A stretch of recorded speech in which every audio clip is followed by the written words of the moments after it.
Bryan Fletcher, welcome to the podcast, mate. Thank you. Thanks for having me, boys. Thanks for coming on, mate. Look, mate, the first question we ask all of our guests, what is your favourite thing about Bondi? Yeah, you texted me last night and I thought about it. Well, see, I've been here for 50 years, so what I liked as a kid has changed since, because obviously, you know, what Bondi used to be like. What did it used to be like? Well, it used to be quite working class, quite rough. So I used to love that side of it when I was a kid. You could just get away with anything, really. You know, we're playing outside, but nowadays I do like how multicultural it is. I like the restaurants. So it's very hard to pinpoint what I love about Bondi. But then I just thought, well, it's my family. So this is where we all grew up. So I would say the best thing about Bondi is family. So you've been here 50 years in Bondi? 50 years. I grew up in South Bondi. Now I live in North Bondi. Right. How else have you seen it change over the years, Fletch? Oh, dramatically. It was, see, back in when I grew up and when Mum and Dad came here, Dad was from Randwick, Mum was from the country, Mum was from Narrandera. No one owned houses. It was all rental, you know, and especially in the 80s when we took on interest rates before, interest rates were like 19%. So we had a lot of what we used to call slum landlords where it was just, the units weren't really renovated, and you know there wasn't what it is today. I don't know. That's not really changed, has it? No. Well, yeah, I suppose, but there certainly wasn't those big houses down at North Bondi there. You know, they were knocking down units and putting houses in. That was never around. The rich areas were Point Piper and Vaucluse, which always has been. But Bondi wasn't considered rich. It was very knockabout, very blue collar. Because don't forget, we had the raw sewage coming in. And as soon as they fixed that up, I put it down to this. People ask me, when did Bondi, start becoming trendy? When they fixed the sewage and Jason Donovan moved in across the road there in about 1994, 95, I reckon. And then prices just started climbing after that. So Jason Donovan and the sewage works, I think that's when Bondi kicked. Any nights out with Jason Donovan? No, I didn't. He's probably not my cup of tea. And I'm probably not his cup of tea. No. Oh, amazing, mate. No, so I think it's always really good to get, because a lot of people who live in Bondi aren't originally from Bondi or grew up here. So I think it's always really good to get the perspective of someone who's been here for a long time. Did it ever have a good nightlife? Because the nightlife's pretty shit now. Well, we used to have the Astra up here where 34 South is. That used to be a very tough pub. We had a lot of, in the 80s, as much as Sydney did, we had a real bad heroin problem here. Shit. So when I went to school, I wasn't allowed to walk past the Astra. I had to walk on the other side of the road. Right. We used to find needles everywhere. The beach was a lot of people would come from outside of Bondi, get their drugs, because there was a lot of people selling drugs here, a lot of pot, but heroin started becoming quite big. So that was quite rough. The Bondi Hotel was always pretty tough. We used to call it, you probably can't say it now, but we used to call it the Maori Bar because we had a lot of New Zealanders here. Heaps of New Zealanders. In fact, when I was in year 6, we learnt the haka at school. Right. Because we had so many Kiwis. It was really rough. And then we had the gay killings up here from the Marks Park that brought a lot of attention to Bondi. There's actually a good podcast about it called Badlands. Yeah. And so, it was becoming fairly dangerous, but as kids, you knew everyone. Everyone was local. So we never really had any occasional fight when the people from Maroubra, the Bra boys would come over, and we'd sort of have a bit of a scuffle, I suppose you could call it. But but basically, no, it wasn't that rough. It was fun, but not at all dangerous. Thanks, mate. Just a quick word from me, guys. We're making some progress, Bondi podcast listeners. We're up to 450 followers on Spotify and 150 subscribers on YouTube. I would love to get both of those numbers closer to 500 across both platforms. So I've got a quick favour to ask. If you haven't, could you please quickly pause this episode, go and hit the subscribe and follow buttons on both platforms. It really helps with the show and ensures we can keep bringing quality guests and episode to you guys. Cheers. Look, Fletch, before we get into the career, I want to talk about that post from the Batuta Advocate a couple of weeks ago. Yeah.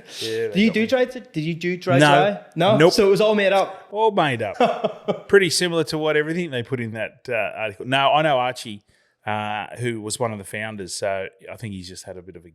Bit of a pop, yeah. Yeah, he's actually moved in up here. Ah, right, okay. He's moved up in, I think he's in Rose Bay now, so... All right, fair enough. Yeah. Well, you know you've made it big time. That's what all my mates said. He said, you know you're famous when you're on that. So it was good. Congrats, mate. Look, let's get into the career then. So we started off at the Roosters, but I was doing a bit of research yesterday. I come across an article. It was nearly all over before it even started. Yeah, it was. I liked a good time as a kid. I never had any ambition to play professional rugby league at all. Nah. What I loved doing, I loved playing in winter. Because I'm one of 7. There's 7 kids. I'm the youngest of 7, so there's 5 boys. So all I remember is playing football in the backyard. In winter, I'd play in the backyard, and then I couldn't wait for Saturday to roll around, and I'd play with my mates. And in summer, you'd be surfing out here. It was just the best. It was the best childhood. And then anyway, I had no ambition of playing professional rugby league. Like, I liked it, but I just didn't think I would have been up for it, and I don't think I could handle the training. Anyhow, I just got asked one day by Arthur Beetson, who was the recruitment officer for the Roosters. And Arthur is an immortal now. Well, he's passed away, but he was like an Australian. He was the first Indigenous captain of any sport in Australia. So he's from Queensland. He's a god, basically. And he was doing recruitment for the Roosters. And after a club game, I was playing just in the park, he said, we'd like to see if you're interested in playing for the Roosters. And I was a South Sydney Rabbitohs fan, mad. And I said, Arthur, thanks, but no thanks. but a bit like that. And then I went home and told Mum, and Mum said, what? You're off your head.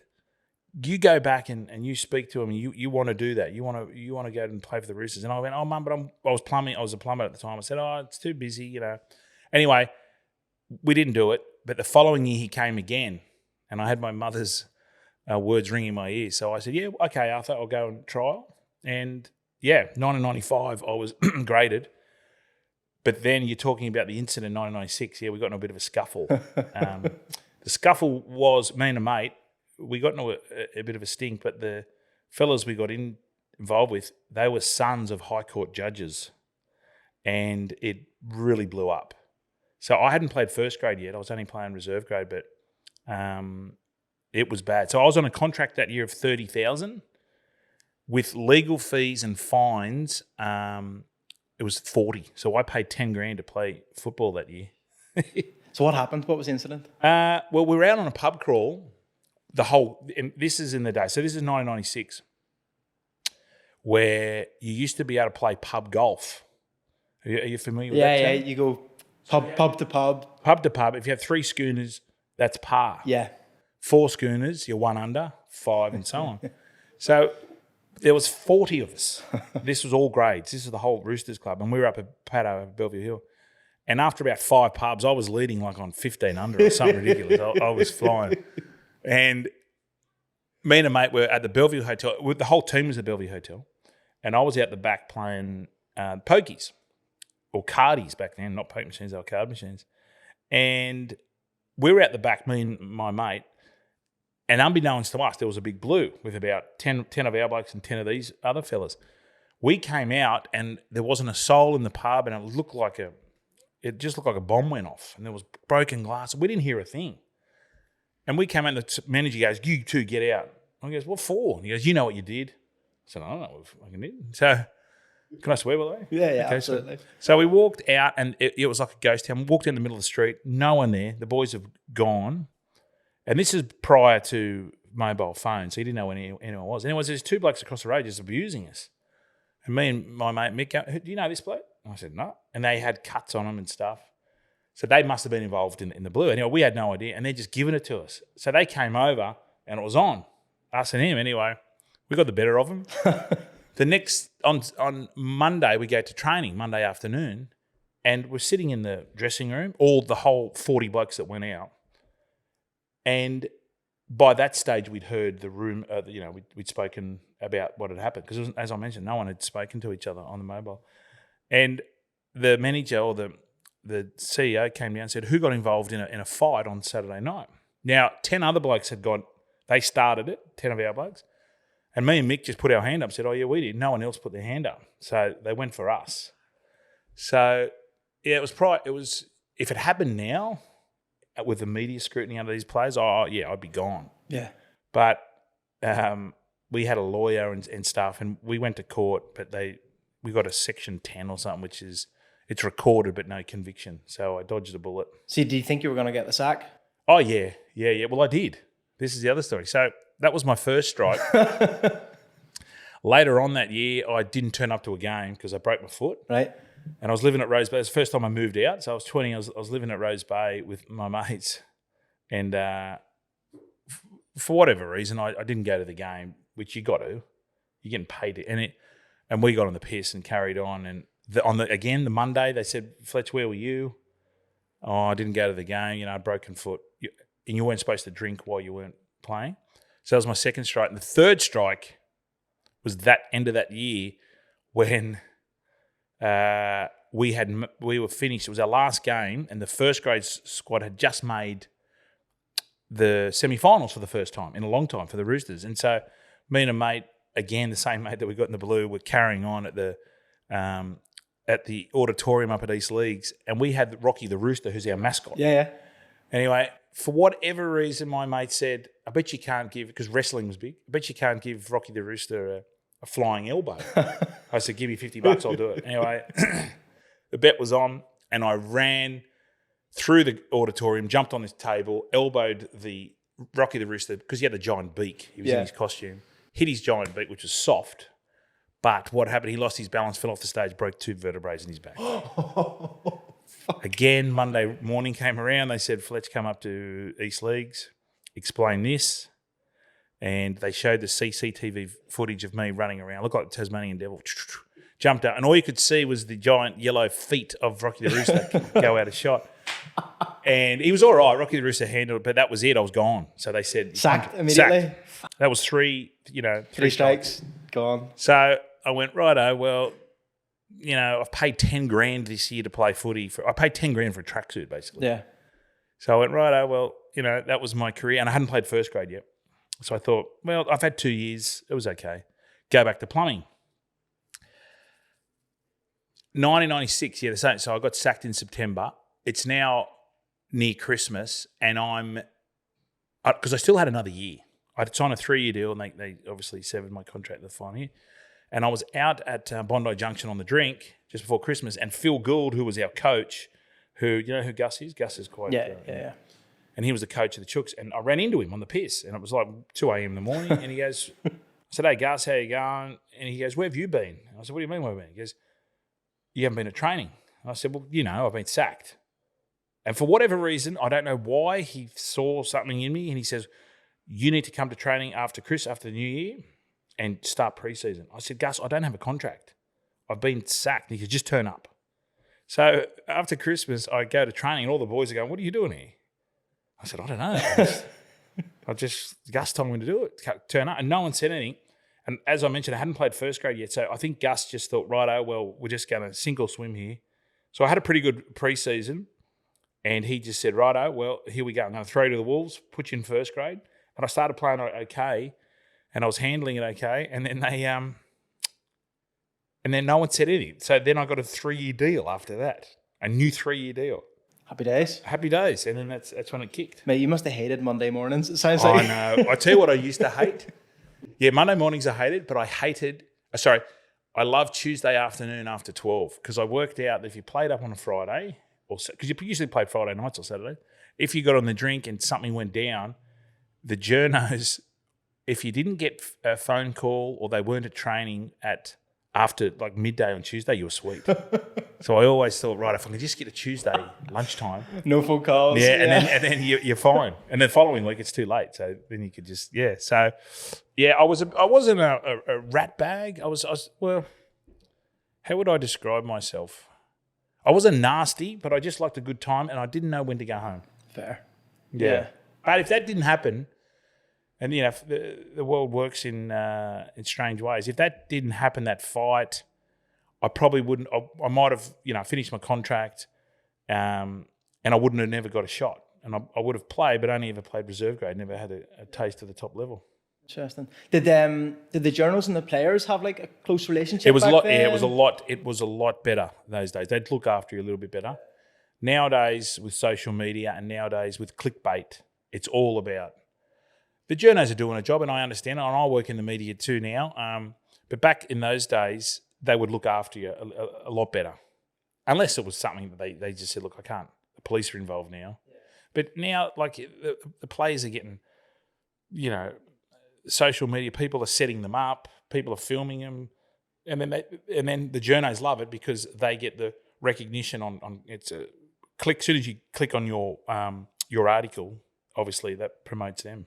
Yeah, exactly, mate. Interesting.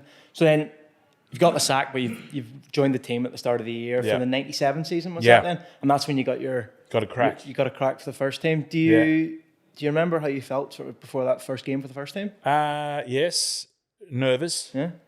And it was down in Wollongong, and I actually went down with Brad Fittler was our captain, and he said, "Oh, come down, drive with me." So that all the other players were on a bus, and I think that was a ploy by Gus because I was 22, so I was a bit of a late bloomer considering most players, debut between 19 and 20. And Fletcher was skips back he was then, he was a captain. So we drove down together and we didn't talk footy at all, but I just remember being a little bit nervous, excuse me, but I always thought I was good enough to play, but like that at that level, because I was going okay in reserve grade and under 21s, and I was handling that quite easy. I just thought, well, this will be another step up. But when you get down there, the game's faster, and they're better players. So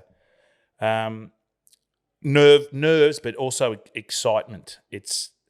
And this is the thing I miss from retiring: the 2-minute bell. So usually you're in the dressing room, and you're about to play, and you hear this buzzer. It was a knock on the door. Now it's a buzzer, and you get this feeling in your stomach. It's excitement, nerves, anticipation. It's a feeling that I've never, ever been able to recreate. And I think that's what players miss. In any sport, professional sport, I suppose. It's that 2 minutes just before you run out. It is a feeling like, and I've tried, jumping out of planes or skiing, that adrenaline rush, it just doesn't compare to that feeling. And I've never been able to get it again. Yeah, and a lot of professional sports people that you listen to, you talk to, like they still, after they retire, they continually kind of try and replicate or search for that feeling again. And a lot of players get into trouble because they're a bit lost. Yeah. And they don't know what to do. And, a lot of players turn to drugs and to get that feeling and, drink and punting and stuff like that, all those bad vices. But, it's very unusual to describe it to people when you haven't experienced it.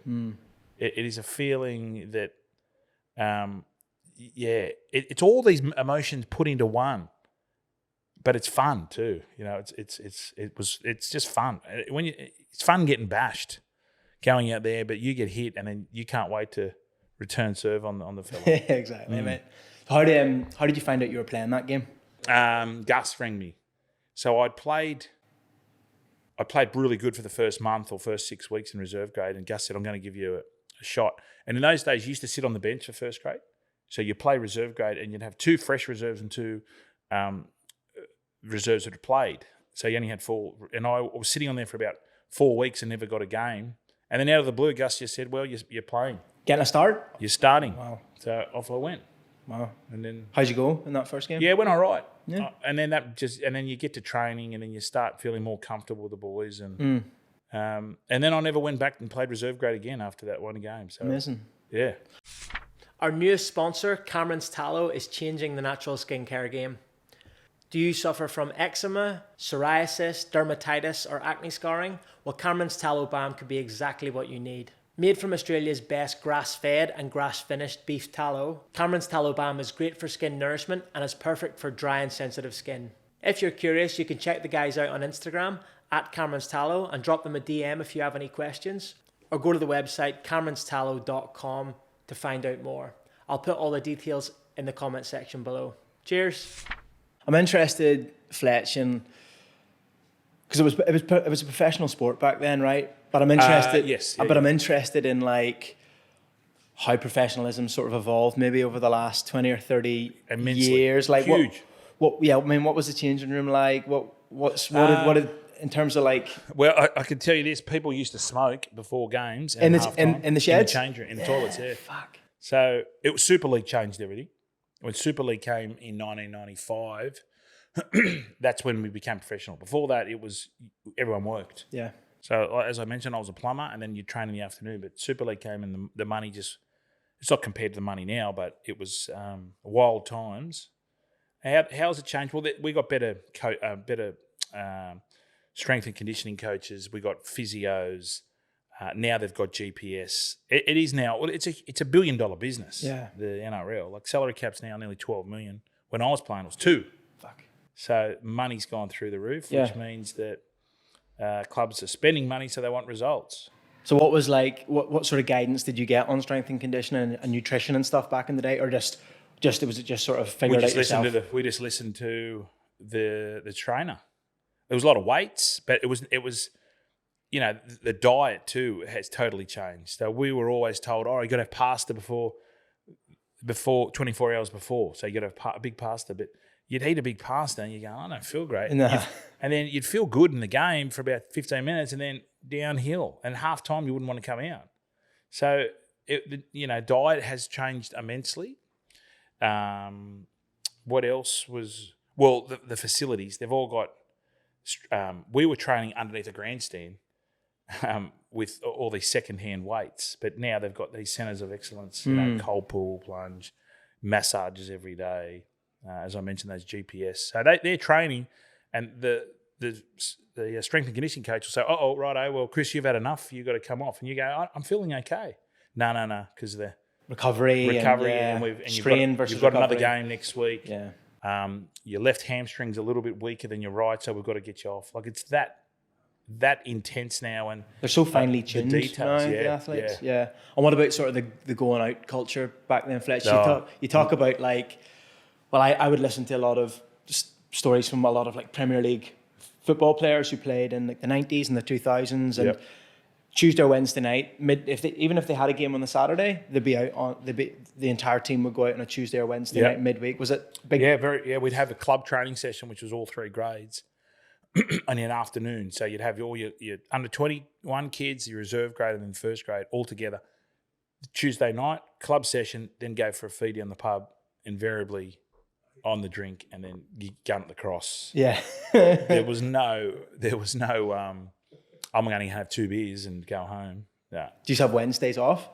First grade did, but everyone else did. Everyone else had to go to work. Yeah. So, but after the game, it was everyone would go out. Like we used to go to Townsville. That was the best trip because you used to get free drinks. People would be there'd be promo girls and at the airport giving you free tickets to go to their club. And when you arrive in Townsville. So and the rule was if you don't win, you don't go out. So I don't think I ever lost in Townsville. Big incentive to win. Never lost. We were getting beat one day. We're sitting behind the post. And I was yelling at the boys. I said, boys, chat, all that sort of talk, slow the ruck down. And I said, boys, fuck that. If we don't win, we're not going out. And we ended up winning by like 20. Oh, mate, how good. Fletch, 1999, I was doing my research again. 1999 is when it all started to happen for you, picked for Australia, picked for New South Wales. Me coming from overseas, I'm not sure what the answer to this next question is. So like growing up as someone who wants to play professional rugby league in Australia, is it a bigger thing to play for Australia, or is it a bigger thing to get picked for your state to play in Origin? Yeah, I get asked this. Obviously, representing your country is the pinnacle of any sport. But unfortunately, to test yourself, excuse me, isn't playing for Australia. It's playing for New South Wales because. No disrespect to the English and New Zealand, France, Samoa, although they're becoming stronger. Back when I played, we'd always win. Australia would always win. Occasionally, maybe England might win one test, but we'd always win. State of Origin, the media, and it's the juggernaut. You've seen the juggernaut of it now. It's just everywhere. It consumes Queensland, us as well. So it is so ferocious, that game. I don't know if you watched Origin 3. I watched it this year, mate. Yeah. Origin 3 was a game I've never seen. Like, it was just... And we only scored 2 points till half-time. So people are saying, that was the best game of rugby league, and other people are saying, man, how can you say when there's no try scored? And I said, well, it was just so ferocious. So to answer your question, for yourself, representing your country is obviously very, very special. But to test yourself out, Origin is the one you want to play. So if you could only do one? If I could only do one, that's a hard question. If I could only do one, you know what? It would be play New South Wales and play Origin, which seems strange considering representing your country. You should be. Yeah. In any other sport, in any other life. Sport, yeah. But I was always of the belief, I'd rather, I want to test myself against the best. Yeah. I've always sort of, just to see how you go. That's a good question, Chris. And I'm still going to answer. I think I would rather have played one Origin game than one test. And that sounds bad, but that's just me. I don't think you're the only one that would say the answer, to be honest. That's sort of the answer I was expecting. Yeah. Actually, I just think that rugby league culture in Australia is so different to any other sport in any other country. Yeah. I think that's probably, if you were to ask most people who are eligible to play in the Origin, they'd probably say play in the Origin. Yeah, you might be right, but then represent, when you get to sing the national anthem wearing your green and gold, that's pretty special as well. Yeah, 100%. And then how did you picked for New South Wales in '99? Yep. Played all the games. Yep. How did you feel going into that Origin series? Yeah, I can still remember that feeling. We ran out at Lang. My debut was up there at the old Lang Park, and I've never felt a roar or a boo. So we ran out first, and the boo that went around the stadium, and it was the old Timber Stadium, so they were banging their feet. You could feel it go straight through you. Yeah. I went, shit. I'd never felt that before. And I was like, one strife here, and then Queensland ran out, and the roar. You could just go, How many got into that? Were in that stadium? That was probably that was the old one, so maybe 30. Oh, even 30,000 made that much noise. 30,000. Jesus. This was before the Suncorp was Built, renovated. So that series ended in a draw, was that the first draw in Origin history? Yeah, it was. How did that we didn't have Golden Point, so right. And Queensland had won the previous series, so they won the trophy, so to speak. But so did it feel a bit weird the last series ended in a draw? It was a bit odd. Did you go out and celebrate at the end of that series? Yeah. I always celebrate. Win, lose or draw. Always celebrate. You got to celebrate. Yeah. Well, speaking of celebrations, mate, let's move on to 2000. That's where it started to get a little bit interesting. Yeah. The 3-0 whitewash of Queensland. Yep. Yeah, we give it to Queensland. I threw a hand grenade, and that was a celebration, and Queensland have used that ever since. Well, let's talk about the hand grenade celebration, mate. Yeah. So how did that come about in the first place? Well, the footy show was a TV show, and they were doing, it was on Channel 9, and they were having a competition for teams to celebrate tries, and they would donate money to a charity. And so it was coming from America. You know how the NFL players would do all those funny try celebrations. So we picked up on it, and we went and watched Any Given Sunday.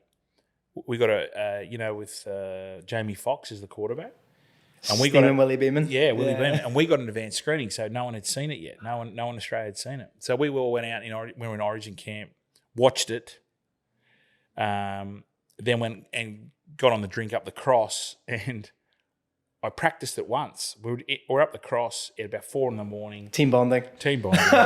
Always team bonding. And I said, boys, we just watched the movie. I said, boys, if we score, let's do this. It'll be funny. So we practiced it once. Fast forward into the game, I scored a try, and Ryan Girdler, who was our centre, and I don't remember actually doing it at the cross. I was that pissed. And Gerds goes, let's do the hand grenade. I went, what? He goes, let's do it. And I went, for a second, I went, oh, right, okay. So we only practiced it once, as I mentioned. So I threw the hand grenade, and everyone just fell into position. It was awesome. But it was then the next day, Queensland, it was disrespectful because we beat them by 50. Yeah. I tell you what was disrespectful, Queensland not being able to tackle. That was nice. So we won. The next series. Well, did you cop a bit, Fletch, in the immediate aftermath? Or? I did a bit, but I don't care. Yeah. Only from Queensland media. Yeah, exactly. Who cares? Yeah. So then now, even to this day, when you're Queensland, you go into camp, you watch the video of me doing the hand grenade. Today, the players today. Players today, just to get them motivated. Watch the video of you doing the hand grenade back in it's 2000. disrespectful. This is not going to happen again. Because they went on their run. They won 8 series in a row, Queensland. And I was getting the blame for it. People going, oh, Fletcher didn't do that hand grenade. We know, oh, bad luck. I enjoyed it. Yeah. I mean, that's when you look online, that's all anyone's saying. Yeah. Oh, Bryan Fletcher started the fucking the Queensland dynasty. But we actually won 4 previous. Yeah. We won 3 in a row, and we were going for our 4th in 2006, and no one had ever won 4.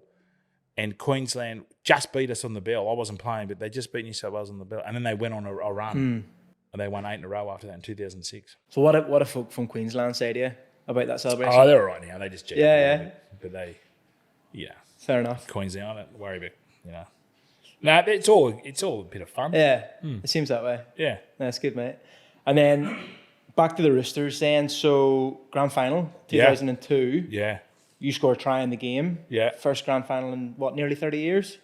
First winning. Sorry, we played in 2000 and we got beat by Brisbane. But 1975 was the last premiership. So it had been a bit of a drought, and it was awesome. We were like kings of Bondi for the week. You go out in Bondi that night? Oh yeah. Tell me about the celebrations. There must be a few good stories. No, we didn't actually. We came back Ravisi's on Monday, but we didn't buy a drink. Final on the Saturday or the Sunday? Sunday.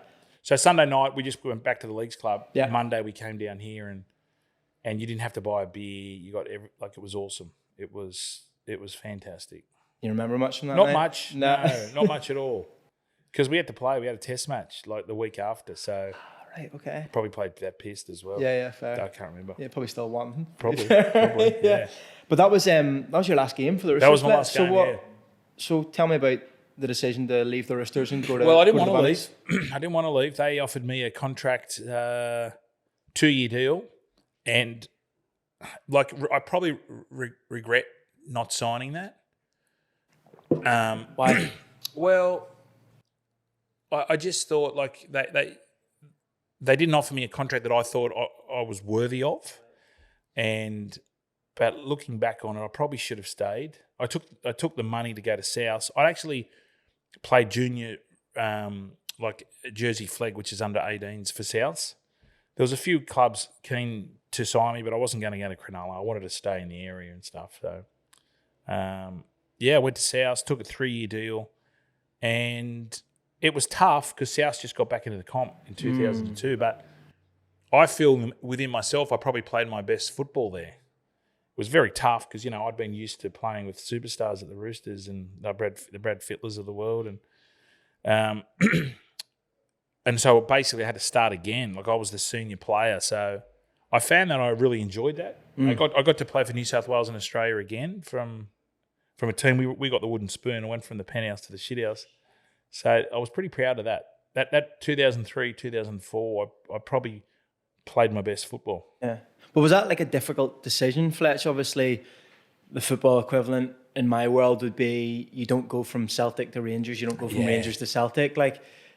Souths and Roosters are big rivals. Was that difficult, or is it a little bit easier to do that in Australia? The rivalry has really only intensified the last couple of years when both teams are flying, because both teams were good. Back in the 80s, Souths were really good, Roosters were terrible. Then in the 90s and early 2000s, we just won everything and Souths were terrible. So they never really, back in the 60s and 70s obviously, but it never really was a worry because if you were at Souths and you were playing the Roosters, you weren't expected to win. But then in the 2000s, late 2000s, Souths started becoming really competitive when Russell Crowe took over. The Roosters obviously were always pretty competitive, and we lived so close to each other. You know what I mean? We used to see the players out. Then I reckon the invention of social media made it worse because Facebook came on and people online would start going, "Oh, you're a South Sydney fan," and the fans got behind it. Players don't really care. Yeah. There's not much tension. It's all about the fans. But when you go and play in front of a South in a local derby, you feed off that. And that's why I reckon the rivalry, and it's great, it's healthy rivalry, but it's only sort of the last 10 years, I suppose, has when it's really kicked off, because the Rabbitohs and the Chooks were both competitive at the same time. Yeah. How did you go in those games against Roosters when you were at Bunnies? Yeah, it was interesting. It was hard. I've been there for 10 years, so it was funny tackling Freddie for the first time, because Brad Fittler was obviously a gun. Yeah. And I always thought to myself, what if I could pick his step? But I reckon he took it easy on me. I have a feeling he didn't. Fittler did? Well, he sort of didn't put the step on. He was just running straight. So I'm thinking maybe subconsciously he didn't want to embarrass me. But the first two games we got beat, but we were quite competitive. But in the last ever game, we beat them. And it was the first time we'd beaten the Roosters in like 11 years, being from South. Oh, that would have been a big one. That was a good one. That would have been a big one that night. That felt really good. Yeah, that was good. Shit. And you mentioned Russell Crowe. Did he come after you? Or? Yeah, he bought the club in 06, 07. So but he was around. He was around at the time. Right. He was any chat from Russell? Any good Russell stories for us? He's just a little bit he's so busy, you know. He's such a, and later on he bought the club, but how would I describe it? He just loves rugby league. Loves it. And he's done really well. Like, he's used his profile he's using his profile to try and get the game kicked off in Vegas and stuff. He's a really good fella, but you can imagine he's like a superstar, like a bonus. So he can't sit around. He couldn't walk down the street. So yeah, when you have a beer with him, it's very cloak and dagger sort of stuff. Interesting. Interesting. You got made club captain. Yeah. Of the Bunnies. How did that feel? Yeah, that was okay. That was good. You know, it was a bit of an honour, I suppose. Was that your first season, Fletch? Yeah. Yeah, but South got back in the comp. They'd been out for 3 years, so it was really hard to attract players. So we were they got back in 2002. It was hard to sign players, and then as the years went on, now it was, and I'd never been captain of anything, so I probably captain on the nights out. Yeah. I was very good. I was good with the team bonding and the culture, but it was a different. And I'd come from the Chooks, so I think I was sort of maybe a bit harsh on the kids coming through, because they'd never experienced the standard that I had it at the Chooks, and that took years and years and years to get that culture. So I think I might have gone a little bit hard on a few younger players, but I didn't mean to. I was just expecting their standards to rise, as you know, at what I'd experienced at the Roosters. So when you say you went hard on them, like, what did you do? Oh, I suppose, like, verbally, you know. Like, I remember in the sheds or on the pitch. Only at training. Yeah, only at training. Like, we'd have a drill where you'd have to touch the line, you know, up and back, and blokes weren't touching the line, and it just got to me. I said, boys, it's just do it. You know, just you've run all that way. You've run 20 metres, and all you got to do is another 6 inches. But that was the mindset, and that's what separates any sporting club. You've just got to have standards around you when no one's watching, and for whatever reason, unsuccessful clubs they don't do those little things. Yeah, it's the 1%ers. 100%, and it's just attention to detail. Yeah. And that's why great sporting organisations are great, because everyone has got the same skill. Everyone's physically very similar. You got the odd outlier who's a gun, you know, but invariably 95% of rugby league players do the same skills. What makes them different? Well, it's behind closed doors and what you're doing when no one can see you.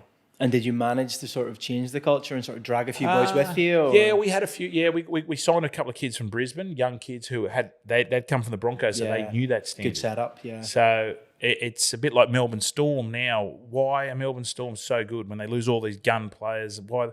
Well, they're touching the line. You know, if I'm trying to give it an analogy, you need a good senior players who bring everyone up, because when it goes the other way, it's fucked. And then no matter if you've got 4 or 5 guys doing the right thing, the other guys just will go, nah, you're ostracised. Look at these blokes. Yeah, busy bastards. Well, they're just sort of saying, look at they're trying too hard, but you're a fucking professional. Yeah, act it. Yeah, act it and don't take the easy way out, which I think, you've got to be mentally tough to play this game, and a lot of blokes hide behind the fact that they're not, and that's why the lower teams don't ever succeed, because those blokes are scared of pushing themselves, getting out of your comfort zone.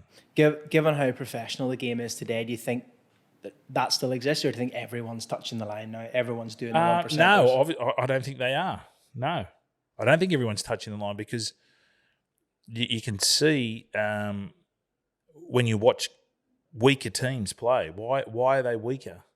People say, they're just because they're younger, they've got a young... That is a bit of an excuse, but you've got to just keep jogging, or if you can walk, you can... This is what Phil Good used to say, if you can walk, you can jog, if you jog, you can run. So when you're out in the field, those good teams are always running, and they won't drop off, but those teams that are struggling down the bottom, they just go, I might just take a bit of a spell here, I might walk. As soon as you walk, you're going to miss the tackle, the bloke is through and you're gone. You're done. Are you trying to grow your business or brand but often find there aren't enough hours in the week? Have you considered hiring a virtual assistant to help with all those tasks that you don't want to do that could easily be delegated? I'm talking about admin, accounting, digital marketing, social media, and much, much more. Well, our show sponsors Remote provide businesses, entrepreneurs, and social media influencers with the top virtual assistant talent in the Philippines. If you're curious but still sitting on the fence, why not use the referral code Bondi to trial a virtual assistant for 2 weeks for absolutely free. That's 2 weeks, absolutely free. All you have to do is go to the website www.remote.com.au/contact, enter your details, enter the referral code Bondi, and someone from Remote will be in touch. I've added the link to the Remote website in the Instagram bio, and there's also a link in the show notes. And if you're interested in sponsoring the podcast, please get in touch with us over Instagram. Cheers. Mate, you had the captaincy taken off you at the Bunnies. What happened there? Yeah, it was just... I said I was playing against a guy who I grew up with, actually playing at the Roosters. Yeah, I said a remark at like a racial vilification, which wasn't good. But back in those days, that was my... It's not an excuse, but it was pretty prevalent, and I do regret it. Yeah. And I apologise straight after the game, but I learnt my lesson. It wasn't good. It was actually quite interesting because I got fined, but that wasn't, the money wasn't. It was the fact I had to do an Aboriginal workshop, right? And a lady actually explained about, and we don't learn this at school. No, you don't learn it about the oppression and what went on. And it was actually, at the time it was pretty bad. I felt awful, and I got, and fair enough, I got branded a racist, but I knew I wasn't a racist. It was just a word, but. When you hear this lady explain about how over years of what Australia had done, you start thinking, fuck, I felt fucking awful. Yeah. I went, Jesus, what you think is just one off the cuff remark doesn't, because that hurts Indigenous people. And so it was like a 2-week workshop, and they just explained everything. It was I really enjoyed it. So.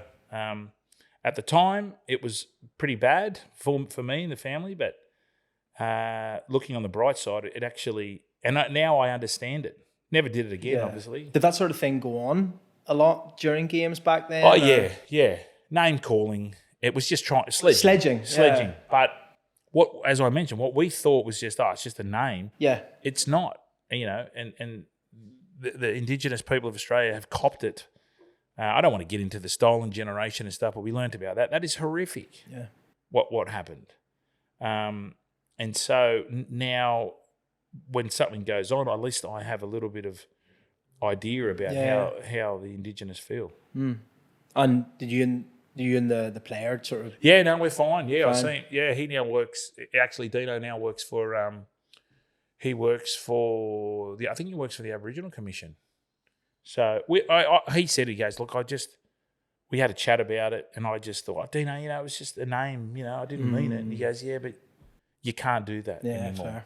And it is fair. Yeah. And if it wasn't for doing that workshop, I wouldn't have realised, we can be called names, but it's not the same. 100%. Yeah, it's not the same. It's what the Indigenous community went through is truly horrific. Yeah. Yeah, absolutely, mate. Good on you for going through that process. And Yeah. Moved to Wigan in 2006. Over to the Super League in England. Yeah, it was good. Had you ever been to Wigan before, mate? Never. I'd never been to Wigan. And what do you think? It was unreal. It was like the standard of rugby league is probably not as high as it was here, but my wife, I know my middle girl was born there.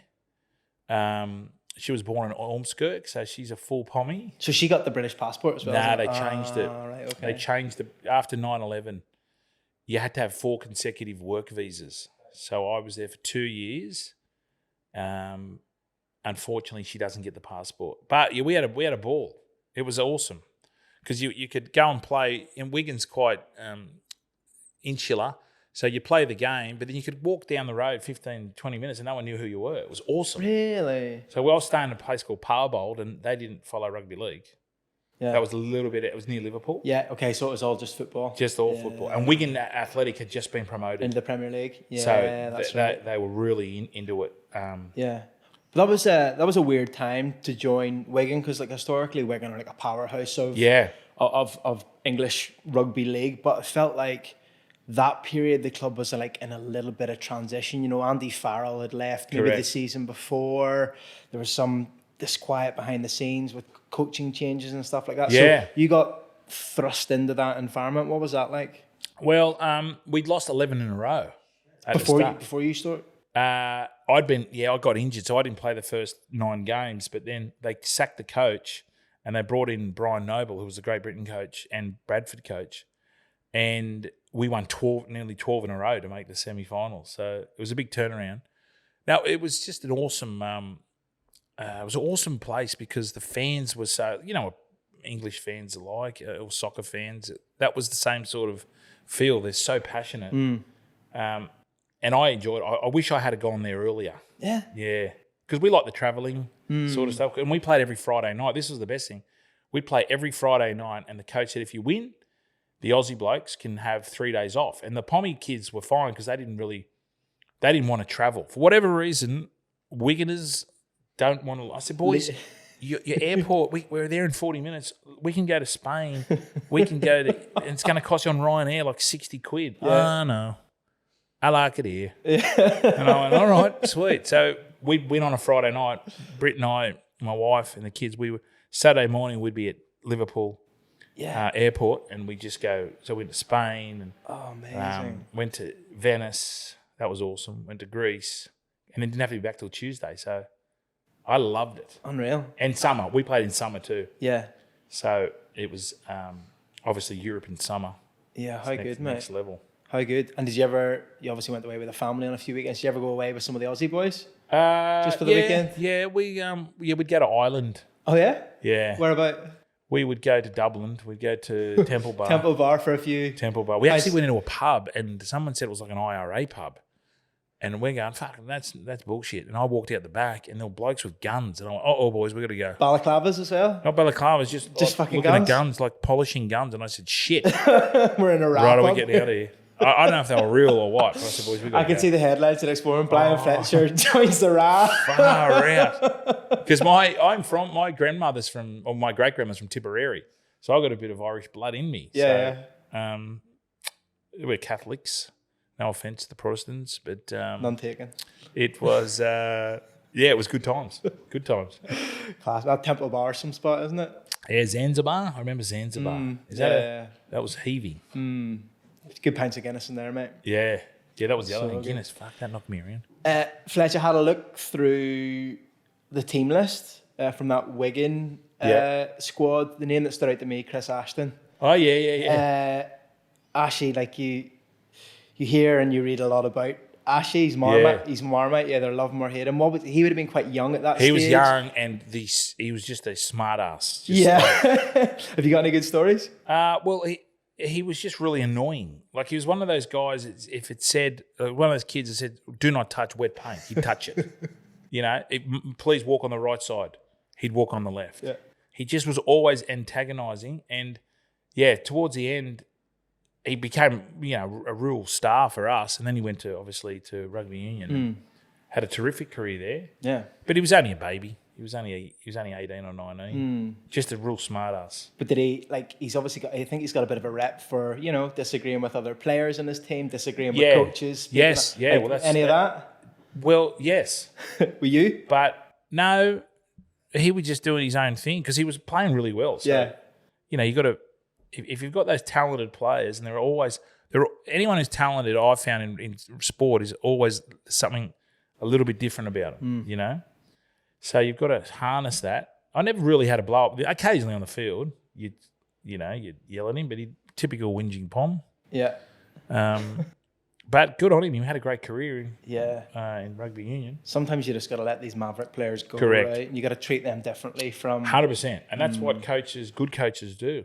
A lot of other people say, "Oh, you're part of a team. You've got to toe the line," but not when you're that good. Yeah. Like those good players, if they're winning you games, I don't care what you say, you've got to treat them differently. And if they want to not train with you and they want to do something different, fucking go for your life. Yeah. I learnt that later on in life. Did coaches ever have to treat you that? No. Were you ever that player? No. No. But like at Andrew Johns, for example, he'd go out on a bender and where is Joey? It's Monday. Where is he? Well, he doesn't have to train because he just scored 4 tries, and so just pull back. Nice. And then, so the career finished at Wigan. Then Fletch, what about that? How old are you when you retired? 33. And what about the decision to retire then? How did that come about? Yeah, it was one moment in a game and I knew I was done. Yeah. So I'll never forget it. We're playing Leeds and I got the ball on a move and the gap was there and the try line was there and I said, I'm going to score here. And I'd done it, numerous times before. I said, I'm going to score here. And all of a sudden, the gap closed quicker than I thought. And I went, after the game, I was thinking, fuck, what happened there? And it was just that I was slow. You lose your legs. And I just knew straight away. I said, yeah, no, that's it. 33 is quite young, is it not? Yeah, but I'd had enough. Yeah? I'd had enough. My wife's dad he's still alive now, but he got real crook, got cancer. So Britt wanted to come home and I just thought, there was rumours, I got approached to play for St. George back here, the Dragons, but no. I just said, no, new phase of my life.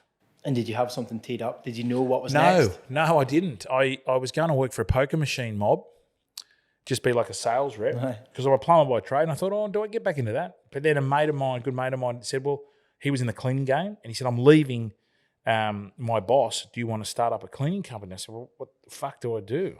He said, all you got to do is just open doors. Just speak to people. Because we had a lot of pubs in the end. And yeah, that was good. Did that for about 6-7 years. And then got a jagged a gig in the media, and then that's just sort of taken over. How'd you look back at the playing career? I was pretty proud of what I did. Representing and winning competitions. I'm pretty happy. Maybe as a kid, I could have towed the line a little bit more, but I don't think I would have been ready at 19 or 18. I don't think I was mature enough. I played like 100 games in reserve grade. Where if you add that to my, you want to play 250, 300 games. If I had have maybe knuckled down, that's probably one regret I had. But as I said, maybe I wasn't ready. Maybe, I wasn't mature enough to play first grade. Things work out. Things happen for a reason, as they say. And what stands out when you look back at the career? What moment stands out? Winning the competition, winning the grand final. 2002. 2002, without a doubt. Scoring in the final. Oh, not so much scoring either. Just the fact that we worked so hard, and I'd been there since we'd been together for a long time. Week in, week out, day in, day out. You're with your mates, and then that feeling of winning a premiership. That's what you strive for. Yeah, definitely. That was that's the amazing number one feeling. And look, Fletch, the last thing I want to just ask you about today is your view on the state of the game today. It's obviously changed a lot from when you played. I I don't think that red card in Origin Game 1 would have been necessarily given as a red card when you were playing. What do you... No, well, it's all pretty obvious now what's going on with the head knocks, and now we have the research. The game is absolutely flying at the moment. It's the first time that we've outrated AFL. Numbers are up, participation numbers are up, the ratings on TV are huge, there's money coming to the game. The reason why is because it's an attractive brand of football. The old people are saying, you know, people of my generation a bit before that go, it's supposed to be it's a gladiatorial sport, you know, let him stay on, but you can't. We've seen what's happened over in America. Yeah. You know, the CTE is a real thing. Would I ever change the way I played and getting hit in the head? No, but we sign up for that because rugby league players are risk takers. Yeah. The kids coming through now are so much more informed and educated. The game's so quick. The athletes are getting bigger and faster. So at the moment, the trajectory is just flying. Rugby league, and if we can crack a little bit over in America, who knows what could happen? That's the because the Yanks love their NFL. NFL rates, whatever rates, 10 million, 11 million per. The next best is basketball, which is like half, for a game. Yeah. It's whatever their rating, but the Americans love the physicality of it. If we can just get a little bit of that, and that's why we're going to Vegas, which is awesome. Unfortunately, we ran out of time. We don't have time to talk about Vegas, mate. No, well, what stays in Vegas, what goes in Vegas stays in Vegas. So I can't talk about that. Although I am going over again in February. So if you need a podcast host to come over with you, yes, just let me know, mate. We can do something. But mate, thank you very much Chris, for coming in today, done. mate. Pleasure, mate. Good luck on the golf course. Thank you. Hit them long and straight. Try to, mate. Thank you. Cheers, brother. Thanks, mate.